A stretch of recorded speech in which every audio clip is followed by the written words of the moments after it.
সুপ্রিয় দর্শক শ্রোতা ভাই বোন, একজন মুমিনের কাছে বছরের যে কোনো দিনের চাইতে গুরুত্বপূর্ণ এবং তাৎপর্যপূর্ণ দিন হলো আরাফাতের দিন। কারণ রাসূল আকরাম সাল্লাল্লাহু আলাইহি ওয়াসাল্লাম এই দিন প্রসঙ্গে বলেছেন, এই দিনে আল্লাহ সুবহানাহু ওয়া তাআলা যত বেশি সংখ্যক মানুষকে জাহান্নাম থেকে মুক্তি দিয়ে থাকেন, বছরের অন্য কোনো দিনে এত বেশি সংখ্যক মানুষকে আল্লাহ সুবহানাহু ওয়া তাআলা জাহান্নাম থেকে মুক্তি দান করেন না। অপর এক হাদিসে আসছে, তিনি বলেছেন, আফদালুদ দুআই দুআউ ইয়াউমি আরাফা। সারা বছর জুড়ে যে কোনো সময়ে মানুষ যত দোয়া আল্লাহ সুবহানাহু ওয়া তাআলার কাছে করে না কেন, তার মধ্যে থেকে সবচেয়ে উত্তম, সবচেয়ে বেস্ট দোয়া হলো আরাফাতের দোয়া। প্রিয় দর্শক, আরাফাতের দিনে যারা আরাফাতের ময়দানে অবস্থান করেন অর্থাৎ হাজী সাহেবগণ, তাদের জন্য রাসূল আকরাম সাল্লাল্লাহু আলাইহি ওয়াসাল্লাম অনেকগুলো আমলি কথা বলেছেন, বাতলেছেন।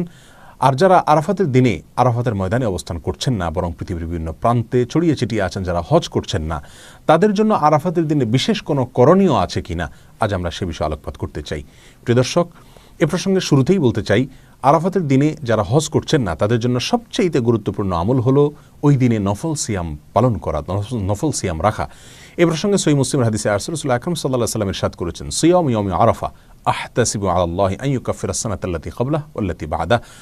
অর্থাৎ আরাফার দিনে যদি কেউ নফল সিয়াম রাখে, যারা হজ করছেন না অবশ্যই তাদের জন্য, হাজী সাহেবদের জন্য এটা প্রযোজ্য নয়, তাহলে এই নফল সিয়াম আল্লাহ সুবহানাহু ওয়া তাআলার মাধ্যমে আমি আশা করি যে বান্দার এক বছর পূর্বের এবং এক বছর পরের গুনাহ আল্লাহ সুবহানাহু ওয়া তাআলা মাফ করে দিবেন।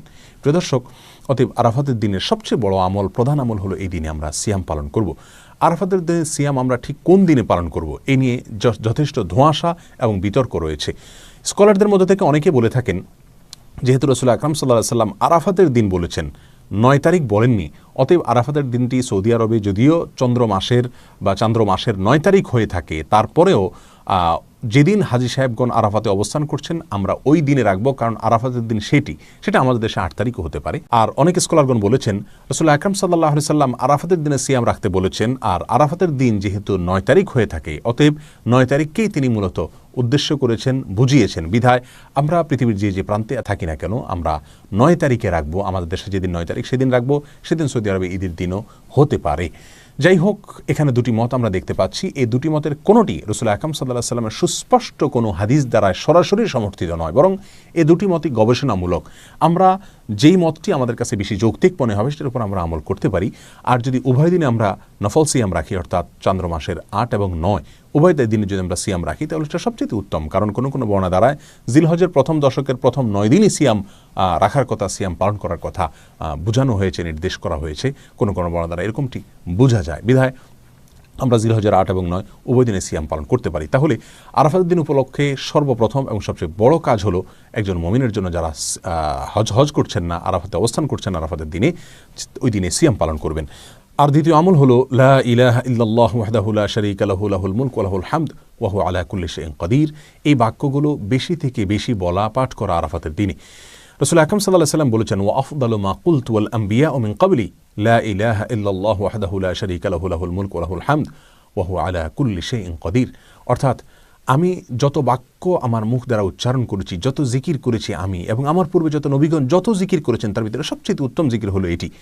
রাসূল আকরাম সাল্লাল্লাহু আলাইহি ওয়াসাল্লাম এই জিকির আরাফাতের দিনে, এই দোয়াকে, এই বাক্যগুলোকে আরাফাতের দিনে পাঠ করার ফলে বিশেষভাবে নির্দেশ দান করেছেন।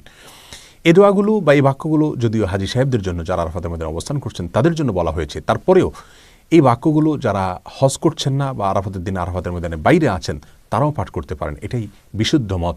কারণ রাসূল আকরাম সাল্লাল্লাহু আলাইহি ওয়াসাল্লাম এখানে নির্দিষ্ট করে দেননি যে শুধুমাত্র আরাফাতের দিনে যারা অবস্থান করছেন তারাই পড়বে, বরং আরাফাতের দিনে যে আমলগুলো আছে সেগুলো দিনের সাথে তিনি সম্পৃক্ত করেছেন। হ্যাঁ, যারা সেই দিনে আরাফাতের ময়দানে অবস্থান করে এই বাক্যগুলো বলতে পারবেন বা আরাফাতের ময়দানের যে সমস্ত আমলগুলো আছে সেগুলো করতে পারবেন, সন্দেহাতীতভাবে যারা বাইরে থেকে করছেন তাদের চাইতে তারা অনেক বেশি ফজিলতের অধিকারী হবেন, অনেক বেশি মর্যাদার অধিকারী হবেন, সেটা বলাই বাহুল্য। কিন্তু যেহেতু আরাফাতের দিনের আমলগুলোকে রাসূল আকরাম সাল্লাল্লাহু আলাইহি ওয়াসাল্লাম দিনের সঙ্গে সম্পৃক্ত করেছেন, অতএব ওই দিনে পৃথিবীর যে প্রান্তে মানুষ থাকুক না কেন, সেই দিনে যদি মানুষ বেশি থেকে বেশি সে আমলগুলো করে তাহলে তারাও ইনশাআল্লাহ বিইজনিল্লাহ ফজিলত পাবে। অতএব আমরা দ্বিতীয় আমল হিসাবে আরাফাতের দিনে বেশি থেকে বেশি এই বাক্যগুলো পাঠ করব, লা ইলাহা ইল্লাল্লাহু ওয়াহদাহু লা শারীকা লাহু লাহুল মুলকু ওয়া লাহুল হামদ ওয়া হুয়া আলা কুল্লি শাইইন কাদির। আরাফাতের দিনের তৃতীয় আমল হলো, যেহেতু আরাফাতের দিনে সিয়াম পালন করা সুন্নাহ, আর সিয়াম পালন করলে যদি কোনো ব্যক্তি সিয়াম পালন করে তাকে ইফতার করানোর ফলে ওই রোজাদার ব্যক্তি রোজা রেখে যে পরিমাণ সওয়াব পান, ইফতার করানো ব্যক্তিকে আল্লাহ সুবহানাহু ওয়া তাআলা সমপরিমাণ সওয়াব দান করেন। অতএব আমরা আরাফাতের দিনে, যেহেতু অনেকেই রোজা রেখে থাকেন, আমরা রমজান মাসে একে অন্যকে ইফতার করাই, কিন্তু আরাফাতের দিনে, এই দিনেও যেহেতু মুসলমানদের মধ্যে একটা বড় অংশের মানুষ সিয়াম পালন করে থাকে, অতএব এই দিনে আমরা একে অন্যকে ইফতার করানোর চেষ্টা করবো ইনশাআল্লাহ। এই আমলটি আরাফাতের দিনের জন্য নির্দিষ্ট নয়, খাস নয়, বরং এটি যে কোনো সময় আমার কোনো মুমিন ভাই, কোনো মুমিন বোন যখন সিয়াম পালন করবেন, তখন তাকে ইফতার করানোর এই আমলটি ভ্যালিড থাকবে এবং প্রযোজ্য হবে। যেহেতু আরাফাতের দিনে অনেক বেশি মানুষ নফল সিয়াম রাখে, বিধায় এই দিনে এই আমলটির কথা আমি যদিও স্মরণ করিয়ে দিলাম। আরাফাতের দিনে আরেকটি আমল আমরা করতে পারি, তা হলো বেশি থেকে বেশি আল্লাহ সুবহানাহু ওয়া তাআলার কাছে দোয়া করা। কারণ রাসূল আকরাম সাল্লাল্লাহু আলাইহি ওয়াসাল্লাম বলেছেন, আফদালুদ দুআই দুআউ ইয়াউমি আরাফা। আরাফাতের দিনের দোয়া হলো সারা বছরের যে কোনো দিনের মধ্যে সবচেয়ে উত্তম, সবচেয়ে বেস্ট দোয়া। অতএব এই দিনে আমরা আল্লাহ সুবহানাহু ওয়া তাআলার কাছে বেশি বেশি করে দোয়া করব। আল্লাহ সুবহানাহু ওয়া তাআলা আমাদের সকলকে আরাফাতের দিনে নফল সিয়াম পালন করা এবং লা ইলাহা ইল্লাল্লাহু ওয়াহদাহু লা শারীকা লাহু লাহুল মুলকু ওয়া লাহুল হামদু ওয়া আলা কুল্লি শাইইন কাদির, এই বাক্যগুলো পাঠ করা এবং এই দিনে বেশি থেকে বেশি আল্লাহ সুবহানাহু ওয়া তাআলার কাছে দোয়া করা, আল্লাহ সুবহানাহু ওয়া তাআলার কাছে ক্ষমা চাওয়া। যেহেতু জাহান্নাম থেকে আল্লাহ সুবহানাহু ওয়া তাআলা মুক্তি অনেক মানুষকে দান করে থাকেন, যদিও এটা বেশিরভাগ ক্ষেত্রে এটা হাজী সাহেবদের জন্য, যারা আরাফাতের মধ্যে অবস্থান করছেন তাদের জন্য প্রযোজ্য। তারপর আমরা যারা বাইরে আছি তারাও আল্লাহ সুবহানাহু ওয়া তাআলার কাছে মুক্তি চাইতে পারি। সেই সাথে যারা সিয়াম পালন করে থাকেন আমাদের আশেপাশে জানাশোনা, আমাদের নিকটাত্মীয় অথবা প্রতিবেশীদের মধ্যে থেকে, যে কোনো মুসলমানদের মধ্যে থেকে, তাদেরকে আমরা এই দিনে ইফতার করার চেষ্টা করবো। আল্লাহ সুবহানাহু ওয়া তাআলা আমাদের সকলকে আরাফাতের দিনের সমস্ত মর্যাদাগুলোকে নিজের করে নেওয়ার তৌফিক দান করুন এবং আমাদের যে সমস্ত ভাইরা আরাফাতের দিনে আরাফাতের ময়দানে অবস্থান করছেন, আল্লাহ সুবহানাহু ওয়া তাআলা তাদের সমস্ত দোয়াগুলোকে, সমস্ত নেক আমলগুলোকে, সমস্ত ইবাদতবন্দিকে, সমস্ত সুন্নাহগুলোকে কবুল এবং মঞ্জুর করেন। আরাফার দিনের রোজা এর ফজিলত অপরিসীম। নবী করিম সাল্লাল্লাহু আলাইহি ওয়াসাল্লাম বলেছেন, আরাফার দিনের রোজা যদি কেউ রাখে, আল্লাহর কাছে আমি ধারণা রাখি, আল্লাহর প্রতি আমার ধারণা হলো এই রোজার বিনিময়ে আল্লাহ তাআলা রোজাদার ব্যক্তিকে 1 বছরের পেছনের 1 বছরের সামনের অগ্রিম গুনাহ আল্লাহ তাআলা মাফ করে দিবেন। ইসলামের অন্য কোনো আমল এরকম পাওয়া যায় না যে আমল করলে অগ্রিম আল্লাহ সুবহানাহু ওয়া তাআলা গুনাহ মাফ করে দিবেন। আরাফার দিনের রোজার এত ফজিলত যে পেছনের তো বটেই, সামনের 1 বছরের আল্লাহ সুবহানাহু ওয়া তাআলা ছোটখাটো গুনাহগুলো কি করবেন?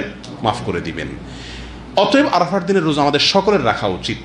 কিন্তু এই রোজা রাখতে গিয়ে একটা বিভ্রান্তির মুখোমুখি আমরা হই, একটা প্রশ্নের মুখোমুখি আমরা হই। সেটা হলো যে আমরা আরাফাতের দিনের রোজাটা বাংলাদেশে মানুষেরা কোন দিনে রাখবো? আমরা কি 9 তারিখে রাখবো নাকি 8 তারিখে রাখবো? কারণ হাজী সাহেবরা আরাফাতে যেদিন অবস্থান করেন সেদিন আমাদের দেশে 8 তারিখ হয়, চাঁদের কি থাকে 8 তারিখ থাকে। তো আমরা কি হাজী সাহেবরা আরাফাতের মধ্যে অবস্থান করছেন সেদিকে তাকায় 8 তারিখেই রাখবো, নাকি হাজী সাহেবরা সৌদি আরবে যেহেতু 9 তারিখে আরাফাতের ময়দানে অবস্থান করছেন, অতএব ওই 9-এর দিকে তাকে আমরা 9 তারিখে রাখবো? এটা নিয়ে একটা ধোঁয়াশা, একটা প্রশ্ন আমাদের ভেতরে কমবেশ আছে। এই প্রশ্নের উত্তরে আমরা কি করব সে করণীয় ক্ষেত্রে আমি সংক্ষেপে বলতে চাই, এক্ষেত্রে ওলামায়ে কেরামের 2টি মত আছে এবং 2টা মতই গবেষণামূলক।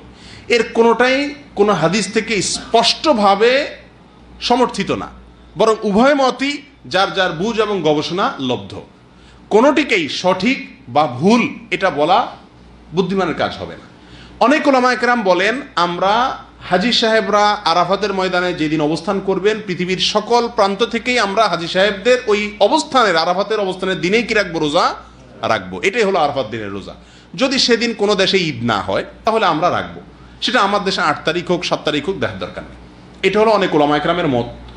অনেক ওলামায়ে কেরাম বলেন না, আমরা 9 তারিখে রোজা রাখবো আমাদের দেশে, সেটা হাজী সাহেবদের আরাফাতে অবস্থানের পরের দিন হয়, অর্থাৎ এদেশে সৌদি আরবে ঈদের দিন হয়, ওই দিন আমাদের দেশে 9 তারিখ, আমরা 9 তারিখে রাখবো। কেন? কারণ নবী করিম সাল্লাল্লাহু আলাইহি ওয়াসাল্লাম যে আরাফাতের দিনে রোজা রাখতে বলেছেন, আসলে 9 তারিখকে, জিলহজের 9 তারিখকে আরাফাতের দিন বলা হয়।